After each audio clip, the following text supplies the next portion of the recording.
Friends, good morning. பிரம்மமுகூர்த்த விளக்கு ஏற்றி சாமி கும்பிட்டா சுக்கர வரைக்கும் சாமி கும்பிட்டாச்சு. நீங்கள் சாமி கும்பிட்டீங்களா? சமையல் ஸ்டார்ட் பண்ணிட்டீங்களா? உங்கள் பசங்களோட ஸ்கூல் ரியோப்பன் ஆகிடுச்சா சொல்லுங்கள். இன்றைக்கி காலையில் லஞ்ச் பாக்ஸ் ரெடி பண்ணியாச்சு. ஒயிட் ரைஸ் பண்ணியிருக்கேன், நூடுல்ஸ் பண்ணியிருக்கேன் பசங்களுக்கு. அப்புறம் சுண்டல் வேர்க்கடலை சுண்டல் தான்.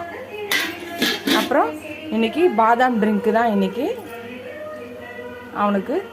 அப்புறம் பார்த்திங்கன்னா சாம்பார் கொதிக்குது, முள்ளங்கி சாம்பார். அப்புறம் முருங்கைக்காய் கத்திரிக்காய் பொரியல் தான் வேகுது. திருப்பி நான் வீடியோ போடுறேன். பாய். இதோட அடுத்த வீடியோவில் அடுத்த ரெசிபியில் பார்க்கலாம். இந்த வீடியோ உங்களுக்கு பிடிச்சிச்சுன்னா லைக் பண்ணுங்கள், ஷேர் பண்ணுங்கள், கமெண்ட் பண்ணுங்கள். ஃபஸ்ட் டைம் இப்போ தான் பார்க்குறீங்கன்னா சப்ஸ்கிரைப் பண்ணிட்டு பாருங்கள். ஃபுல் வீடியோ பாருங்கள் ஃப்ரெண்ட்ஸ். சப்ஸ்கிரைப் பண்ணாத ஃப்ரெண்ட்ஸை சப்ஸ்கிரைப் பண்ணுறேங்க. இதோட இந்த வீடியோ முடியுது, அடுத்த வீடியோவில் பார்க்கலாம். நிறைய ஃப்ரெண்ட்ஸ் சப்ஸ்கிரைப் பண்ணாமல் பார்க்குறீங்க. எனக்கு சப்போர்ட் பண்ணுங்கள், என்கரேஜ்மெண்ட்டாக இருக்கும். நீங்கள் எவ்வளோ சப்ஸ்கிரைப் பண்ணுறீங்களோ